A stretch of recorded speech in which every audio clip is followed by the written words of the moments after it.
आज आपण ज्या स्रोतांवर चर्चा करणार आहोत त्यात एक असा विचार मांडलाय जो पहिल्यांदा ऐकल्यावर थोडं विचित्र वाटू शकतो. तो विचार असा आहे की देवदूतांची स्वतंत्र इच्छा सुद्धा अजून पूर्ण नाहीये, म्हणजे त्यांच्यातही अजून पाप करण्याची एक एक सूक्ष्म शक्यता अस्तित्वात आहे. आणि या स्रोतांनुसार देवाचं निर्मितीचं काम तेव्हाच पूर्ण होईल जेव्हा ही शक्यता कायमची संपुष्टात येईल. तर आजच्या चर्चेचं धैर्य हेच आहे. या स्रोतांच्या आधारे आपण एका मोठ्या रहस्याचा उलगडा करण्याचा प्रयत्न करणार आहोत. देवदूतांच्या या समस्येवर उपाय म्हणून मानवाला का निर्माण केलं गेलं, या वैश्विक नाटकात सैतानाची, मानवाच्या चुकांची आणि शेवटी वधस्तंभाची नेमकी काय भूमिका आहे. चला, या गुंतागुंतीच्या कथेचे एक एक पदर उलगडून पाहूया. ठीक आहे, मग माझी सुरुवातच एका मोठ्या प्रश्नाने होते. देवदूतांची स्वतंत्र इच्छा अपूर्ण आहे म्हणजे त्याचा नेमका अर्थ काय? आणि जर समस्या देवदूतांची होती तर देवाने थेट त्यांच्याशी बोलण्याऐवजी एका पूर्णपणे नवीन जीवाला म्हणजे मानवाला या गोष्टीत आणण्याची गरज का होती? हे खूपच अप्रत्यक्ष मार्ग नाही का वाटत? खूप चांगला प्रश्न आहे, कारण इथेच या संपूर्ण योजनेचा पाया आहे. या स्रोतांनुसार अपूर्ण इच्छा म्हणजे जोपर्यंत पापाची शक्यता अस्तित्वात आहे तोपर्यंत ती इच्छा पूर्ण मानली जात नाही. देवदूतांनी देवाचा पराक्रम पाहिला होता, पण त्याचं प्रेम आणि त्याचा न्याय यावर त्यांच्या मनात एक सैद्धांतिक शंका असू शकत होती. आणि तुमचा दुसरा प्रश्न की मानवाला का निर्माण केलं, कारण या शंकेचं निरसन केवळ बोलून किंवा समजावून होणार नव्हतं. त्यासाठी एका जिवंत, न खोडता येणाऱ्या पुराव्याची गरज होती. पुरावा? हो. म्हणजे एका वैश्विक खटल्यासारखं काहीतरी? तो करत नाही. प्रत्येकजण कोणत्या ना कोणत्या फायद्यासाठी देवासोबत आहे. जर तो फायदा काढून घेतला तर कोणीही देवाच्या आज्ञा पाळणार नाहीत, कारण त्या मुळातच खूप कठीण आणि अन्यायकारक आहेत. या आरोपाला खोटं ठरवण्यासाठी देवाला एक साक्षीदाराची गरज होती, आणि तो साक्षीदार म्हणजे मानव. देवाला हे दाखवून द्यायचं होतं की देवाने निर्माण केलेले जीव, मग ते मानव असोत वा देवदूत, जेव्हा आज्ञा मोडतात तेव्हा ते आज्ञा कठीण आहेत म्हणून नाही, तर स्वतःच्या लोभामुळे मोडतात. पण इथेच एक विरोधाभास वाटतोय मला, कारण हेच स्रोत पुढे असंही म्हणतात की देवाने निर्माण केलेले जीव स्वतःच्या ताकदीवर आज्ञा पाळूच शकत नाहीत. मग जर ते पाळूच शकत नाहीत तर मग त्यांना जबाबदार कसं धरलं जाऊ शकतं? ही तर एक एक अशक्य परीक्षा ठेवल्यासारखं नाही का झालं, की नाही? बरोबर. वरवर पाहता हा विरोधाभास नक्कीच वाटतो. आणि इथेच या संपूर्ण रचनेचा केंद्रबिंदू येतो, तो म्हणजे वधस्तंभ. या स्रोतांनुसार वधस्तंभ ही केवळ पापांची क्षमा करण्याची एक पद्धत नाहीये, तर ते देवाच्या निस्वार्थ, पराकोटीच्या प्रेमाचं प्रदर्शन आहे. जेव्हा एखादा जीव ते प्रेम खऱ्या अर्थाने समजून घेतो, तेव्हा त्याच्या मनात भीतीयुक्त आदराऐवजी प्रेमाची भावना निर्माण होते. आणि त्या प्रेमाच्या प्रतिक्रियेतून आज्ञापालन ते आपोआप घडतं. ते सक्तीचं नसतं, तर ऐच्छिक असतं. ओके, म्हणजे ही एक साखळी आहे असं दिसतंय. तुम्ही वधस्तंभाकडे पाहता, त्यामुळे तुम्हाला देवाचं प्रेम कळतं. त्या प्रेमामुळे तुम्ही देवावर प्रेम करू लागता आणि त्या प्रेमापोटी तुम्ही त्याच्या आज्ञा पाळायला तयार होता, अगदी मृत्यू आला तरी. आणि यातूनच तुम्ही देवाचं प्रतिरूप बनता. मी बरोबर समजतेय का? अगदी अचूक. हो. हीच ती प्रक्रिया आहे. या स्रोतांमध्ये याला शहीद साक्षीदारांची निर्मिती म्हटलं आहे. हे असे लोक आहेत जे सैतानाचा मूळ आरोप मोडून काढतात. ते सिद्ध करतात की देवाचं प्रेम इतकं मोठं आहे की त्यासाठी जीवसुद्धा ओवाळून टाकता येतो. या स्रोतांमध्ये असंही म्हटलं आहे की अशा साक्षीदारांची एक ठराविक संख्या निश्चित आहे. जेव्हा ती संख्या पूर्ण होईल तेव्हा सैतानाचा दावा कायमचा निकाली निघेल. ठीक आहे, हे सगळं मानवाच्या पातळीवर घडतंय. प्रेम, संघर्ष, आज्ञापालन. पण आपण सुरुवात तर देवदूतांपासून केली होती. मानवाच्या या संपूर्ण प्रवासाचं त्यांच्याशी काय देणं घेणं? ते हे सगळं फक्त प्रेक्षक म्हणून पाहतायत का? ते प्रेक्षक आहेत, पण ते सामान्य प्रेक्षक नाहीत. ते या खटल्यातले न्यायाधीश आहेत, एक प्रकारे ज्युरी. हो. या स्रोतांमध्ये एक सुंदर कल्पना मांडली आहे की मानवी इतिहास हा देवदूतांसाठी एक आरसा आहे. आपण जे काही करतो, आपल्या चुका, आपलं प्रेम, आपला संघर्ष, हे सगळं त्यांच्यासमोर एक जिवंत पुराव्याच्या रूपात सादर होत आहे. अच्छा, म्हणजे जेव्हा या शहीद साक्षीदारांची संख्या पूर्ण होईल आणि त्यांचं पुनरुत्थान होईल, तेव्हा देवदूतांसाठी तो एक आहा मोमेंट असेल, जिथे हजारो वर्षांपासून असलेली शंका एका क्षणात दूर होईल. अगदी तसंच. आणि तो केवळ एक भावनिक क्षण नसेल, तर तो एक तार्किक निष्कर्ष असेल. त्यांच्या डोळ्यासमोर हे अंतिमरित्या सिद्ध होईल की देवाच्या आज्ञा न्याय्य आहेत, त्या पाळण्यायोग्य आहेत आणि देवाचं प्रेम हेच सर्वोच्च सत्य आहे. त्यांच्या मनातल्या सर्व शंकांचं कायमचं निरसन होईल आणि त्याच क्षणी त्यांची स्वतंत्र इच्छा पूर्ण होईल. एक मिनिट, इथे इच्छा पूर्ण होणे म्हणजे नेमकं काय? ते रोबोट बनतात का? त्यांच्याकडून निवड स्वातंत्र्य काढून घेतलं जातं का? नाही, अजिबात नाही. हा खूप महत्वाचा मुद्दा आहे. या स्रोतांनुसार त्यांची निवड करण्याची क्षमता काढून घेतली जात नाही. उलट ती अधिक प्रगल्भ होते. याला एका उदाहरणाने समजावून घेऊया. समजा एका गणितज्ञाला विचारलं की 2 अधिक 2 किती होतात? त्याच्यासमोर 4, 5, 6 असे पर्याय आहेत.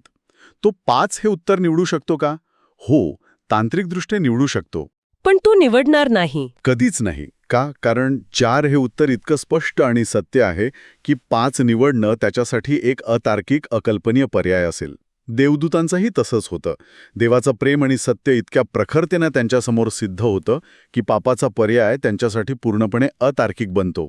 ते सक्तीने नाही तर पूर्ण समजुतीने पाप करण्याचा समर्थ बनतात आणि स्रोत म्हणतात की याच क्षणी निर्मिती खऱ्या अर्थाने पूर्ण होते आणि देव आपला सॅबत म्हणजे विश्राम सुरू करतो. हे खूपच सखोल आहे.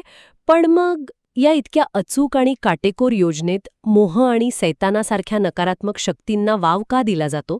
या सगळ्यामुळे देवाच्या योजनेत अडथळा येत नाही का? या स्रोतांचा दृष्टिकोन या उलट आहे. ते म्हणतात की देव कोणत्याही जीवाला त्याच्या सहनशक्ती पलीकडे पारखू देत नाही. पाप हे देवाकडून येत नाही. ते जीवाला स्वतःच्या लोभामुळे किंवा चुकीच्या इच्छेमुळे होतं. पण सैतानाच्या भूमिकेबद्दल या स्रोतांमध्ये एक अतिशय मनोरंजक विश्लेषण आहे. ते काय आहे? तो फक्त एक अडथळा आहे की त्याचाही काही उद्देश आहे? या स्रोतांनुसार सैतानाचा मोह एका उत्प्रेरकाचं म्हणजे कॅटलिस्टचं काम करतो. तो निवड प्रक्रियेला गती देतो. याला असं समजा की तुमच्याकडे लोखंड आणि वाळूचं मिश्रण आहे. तुम्ही एक एक कण वेगळा करू शकता, पण त्याला खूप वेळ लागेल. पण जर तुम्ही एक मोठा लोहचुंबक त्या मिश्रणावरून फिरवला तर लोखंडाचे कण आपोआप आणि वेगाने वेगळे होतील. बरोबर. सैतानाचा मोह त्या लोहचुंबकासारखं काम करतो. थांबा, म्हणजे तुम्ही म्हणताय की सैतान, जो देवाचा मुख्य शत्रू मानला जातो, तो नकळतपणे देवाचीच योजना पुढे न्यायला मदत करतोय. हे कसं शक्य आहे? हा तर खूप मोठा विरोधाभास आहे. बरोबर. हेच या स्रोतांमधलं एक महत्त्वाचं आणि धक्कादायक विश्लेषण आहे. जे जीव आधीच लोभाकडे झुकलेले आहेत, ते सैतानाच्या मोहाला पटकन बळी पडतात आणि त्यांची निवड स्पष्ट होते. या उलट जे देवावर प्रेम करतात, त्यांना या मोहामुळे संघर्ष करावा लागतो, पण त्या संघर्षातून त्यांचं देवावरचं प्रेम अधिक घट्ट आणि परीक्षित होतं. ते देवाच्या अधिक जवळ येतात. त्यामुळे सैतान नकळतपणे देवाच्या बाजूने आणि देवाच्या विरोधात असणाऱ्यांची विभागणी अधिक जलद आणि स्पष्ट करतो. आणि सैतानाच्या स्वतःच्या भवितव्याबद्दल स्रोत काही सांगतात का? म्हणजे त्याचा पश्चाताप कधी अशक्य झाला? यावर स्रोतांमध्ये वेगवेगळी मतं दिसतात. काहींच्या मते जेव्हा त्याला स्वर्गातून खाली टाकण्यात आलं तेव्हा, काहींच्या मते जेव्हा त्याने मानवाला फसून पापाच्या खाईत लोटलं तेव्हा, तर काहींच्या मते जेव्हा त्याने येशूला वधस्तंभावर खेळायला भाग पाडला तेव्हा त्याच्या परतीचे सर्व मार्ग बंद झाले.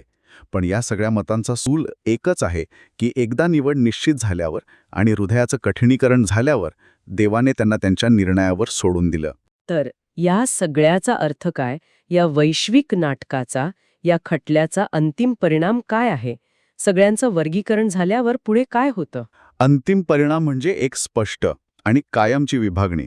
जे जीव वधस्तंभावरील देवाचं प्रेम स्वीकारतात ते देवावर आणि पर्यायाने इतरांवर प्रेम करायला शिकतात. जे ते नाकारतात ते स्वकेंद्रित राहतात. देवाची अंतिम योजना ही फक्त प्रेमळ आणि इतरांची काळजी घेणाऱ्या जीवांना आपल्या राज्यात ठेवण्याची आहे. आणि बाकीच्यांचं काय? इथेच अग्नीच्या तळ्यात टाकण्याची संकल्पना येते का? हो, पण अग्नीचं तळं म्हणजे काय हे समजून घेणं महत्त्वाचं आहे. या स्रोतांनुसार ही अक्षरशः आग असलेली जागा नाही जिथे लोकांना कायमचं जाळलं जातं, तर ही एक अशी अंतिम अवस्था आहे जिथे पाप आणि पापाची शक्यता यांचं अस्तित्वच पूर्णपणे मिटवलं जातं. हे एक प्रकारचं अंतिम शुद्धीकरण आहे. म्हणूनच स्रोत म्हणतात की शेवटी मृत्यू आणि हेडिस यांनाही अग्नीच्या तळ्यात टाकलं जाईल. मृत्यूला अग्नीच्या तळ्यात टाकलं जाईल? हे कसं शक्य आहे? कारण जेव्हा पापाची शक्यताच नाहीशी होईल तेव्हा मृत्यूची गरजच उरणार नाही. हेडिस म्हणजे मृत्यूनंतरची तात्पुरती जागा, त्याचीही गरज संपेल. त्यामुळे या संकल्पनाच निरर्थक ठरतील. म्हणून पापाच्या अंतिम नाशासोबत मृत्यू आणि त्याच्याशी संबंधित प्रत्येक गोष्टीचा नाश होतो. ही निर्मितीच्या शुद्धीकरणाची आणि पूर्णत्वाची अंतिम अवस्था आहे.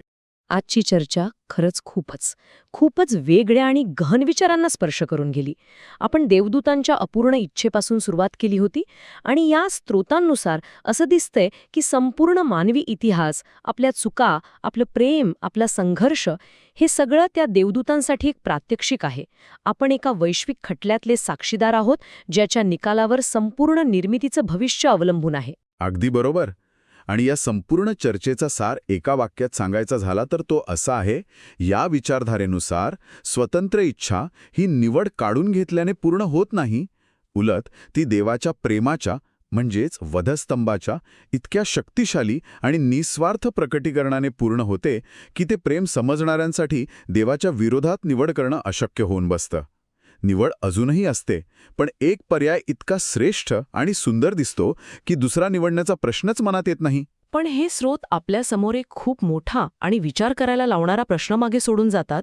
त्यात असंही म्हटलं आहे की देवाला निर्मिती करण्यापूर्वीच प्रत्येक जीवाची प्रत्येक निवड काय असेल हे माहीत होतं आणि त्याने त्या सर्व निवडींचा आपल्या योजनेत अचूकपणे वापर केला. मग ऐकणाऱ्यांसाठी विचार करण्यासारखा प्रश्न हा आहे की जर सर्व निवडी आधीच माहीत होत्या, तर मग त्या निवडी खऱ्या अर्थाने स्वतंत्र कशा असू शकता?